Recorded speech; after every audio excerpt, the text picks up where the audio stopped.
కేంద్ర ప్రభుత్వపు డబ్బులతో సాంఘిక సంక్షేమ శాఖ కానీ లేదంటే కనుక మహిళా సంక్షేమ శాఖ కానీ కట్టించినటువంటి హాస్టల్స్ కొన్ని ఉన్నాయి. విజయవాడలో కానీ గుంటూరులో కానీ ఇట్లాంటి చోట్ల కొన్ని చోట్ల మాత్రమే ఉన్నాయి మనకి. దాంట్లో కొన్నేమో ప్రైవేటు సంస్థలకి స్పాన్సర్షిప్ చేసి కేంద్రం నడిపిస్తూ ఉంటుంది, కేంద్ర మానవ వనరుల అభివృద్ధి శాఖ నుంచి. యాక్చువల్గా ఏంటంటే మహిళలకి తాము పల్లెటూళ్ళ నుంచి పట్టణాలకు వచ్చి ఉద్యోగాలు చేసేటప్పుడు ఇళ్ళుకి అద్దెలు తీసుకోవాలంటే కష్టం, డబ్బులు ఎక్కువ, ప్లస్ ఆ వచ్చే ఆదాయంతో లింక్ ఉండదు. అందుకని మహిళల్ని ప్రోత్సహించడం కోసం అని చెప్పేసి హాస్టళ్ళు కట్టాలి అన్నటువంటి ఎప్పటి నుంచో ఉన్నటువంటి ఫార్ములా కేంద్రం ఇచ్చిన డబ్బులతో కొన్ని కడతా ఉంటారు. అలా కాకుండా తమిళనాడు ప్రభుత్వం సొంత డబ్బులతో ఒక మంచి ఆలోచన చేసింది.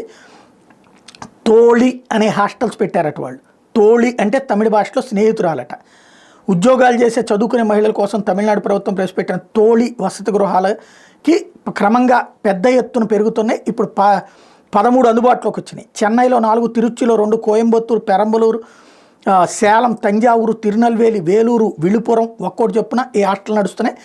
రాష్ట్ర ప్రభుత్వ సాంఘిక సంక్షేమ శాఖ ఆధ్వర్యంలో Tamil Nadu working women's hostels corporation limited పేరిట ప్రత్యేక విభాగాన్ని ఏర్పాటు చేసి భవనాల నిర్మాణాలు, పాత వాటి మరమ్మతులుకి ప్రపంచ బ్యాంక్ నిధులు తీసుకుని పీపీపీ విధానంలో వీటిని నిర్వహిస్తోంది.